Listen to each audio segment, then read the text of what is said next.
ফেব্রুয়ারিতে নির্বাচন হবে না, তাহলে কবরে গিয়ে তার লাশটা ফেরত দিতে হবে এই সরকারকে। আরেকটা ভবন আছে, সেটা হলো বঙ্গভবন। এটার পতন আপনাদের হাত ধরেই হবে ইনশাআল্লাহ। মনে হচ্ছে বাংলাদেশের সবচেয়ে বড় তারা ক্রিমিনাল। এসব ফাইজলামি বন্ধ করতে হবে। এই গণ অভ্যুত্থান পরবর্তী সময়ে বাংলাদেশকে যদি আমরা পুনর্গঠন করতে চাই, এই পুনর্গঠনে অগ্রগণী যে ভূমিকা পালন করবে সেটা হলো বাংলাদেশের জাতীয় যুব শক্তি। আপনাদের কি সেই কমিটমেন্ট এবং ডেডিকেশন আছে?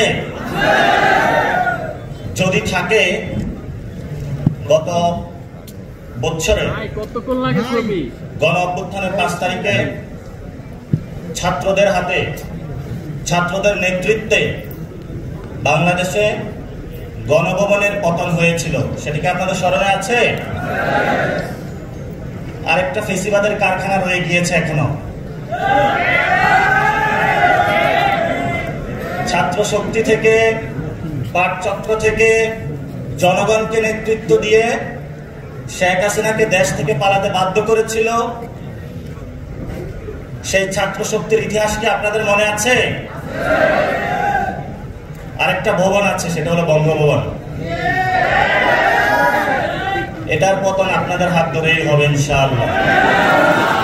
দ্বিতীয়ত যে কথাটা, বর্তমান সময়ে ইলেকশনের ডেট ঘোষণা হয়েছে, ফেব্রুয়ারিতে নির্বাচন হবে। ফেব্রুয়ারিতে নির্বাচন হবে না।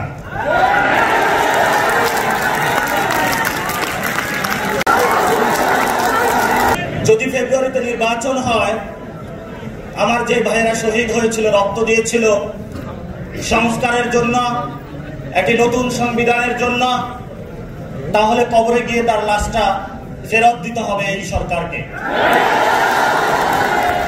আমার যে ভাইয়ের হাতটা চলে গিয়েছিল, যদি সংস্কার কাজ শেষ না করে নির্বাচন হয়, তাহলে এই সরকারকে আমার ভাইয়ের হাতটা ফিরিয়ে দিতে হবে। যে মায়ের বুক খালি হয়েছিল, যদি সংস্কার ছাড়া, একটি নতুন সংবিধান ছাড়া বাংলাদেশে নির্বাচন হয়, তাহলে ওই মায়ের বুকের সন্তানকে ফেরত দিতে হবে। অনেক বাচ্চাকে দেখেছি এখনো বুকের দুধ পান করে, কিন্তু বাবা শহীদ হয়েছে। তাদের সাথে যখন কথা বলেছি, তাদের মুখের ভাষা পাইনি, শুধু চোখের ভাষা পেয়েছি। চোখের ভাষাটা ছিল অশ্রু। যে অশ্রুতে তারা বলেছিল,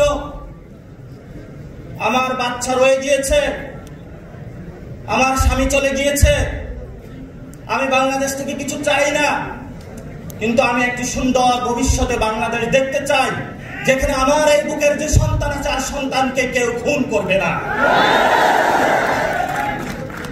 কিন্তু বাংলাদেশে আমরা দেখতে পাচ্ছি একই সংস্কৃতির ডামাডোলে, একই ফেসিবাদী সংবিধানে, একই সিস্টেমের মধ্য দিয়ে আমরা নির্বাচনে যাচ্ছি।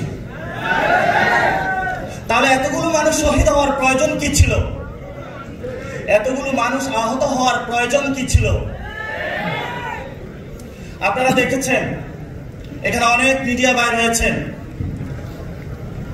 ভারতে হিন্দুত্ববাদী বিজেপি এক এক করে সকল মিডিয়া দখল করেছিল, কিন্তু কিছু তরুণ যুবা অল্টারনেটিভ মিডিয়া সৃষ্টি করে ভারতের বুকে গত ইলেকশনে বিজেপির যে জয়যাত্রা, তাদের যে হম্বিতম্বি, সেটা রুখে দিয়েছিল। আপনাদের কি স্মরণ আছে? আপনাদেরকে সেই ভূমিকায় নামতে হবে। বর্তমানে গণ অভ্যুত্থানে যারা নেতৃবৃন্দ রয়েছেন, 1 লাখ টাকা, 5 লাখ টাকা বিভিন্নভাবে এমনভাবে ক্যারেক্টারাইজেশন করা হচ্ছে, মনে হচ্ছে বাংলাদেশের সবচেয়ে বড় তারা ক্রিমিনাল। এসব ফাইজলামি বন্ধ করতে হবে। গণ অভ্যুত্থানের পরে সকল মিডিয়া সম্পাদকের সাথে বসেছিলাম, তাদেরকে একটা কথা বলেছিলাম, যা কাম করেছেন ঘরের ভিতর থাকেন, যদি লজ্জা থাকে ঘরের ভিতর থেকে বের হবেন না। কিন্তু যাদের লজ্জা নাই, তারা বারবার বাংলাদেশের মানুষকে ধোঁকা দিয়ে যাচ্ছে।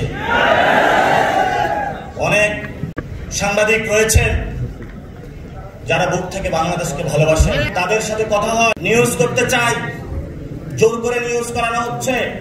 অফিস থেকে, বাসায় বউ আছে, বাচ্চা আছে, দুধ খাওয়ানো লাগবে, বেতন না পেলে আমি কিভাবে করব?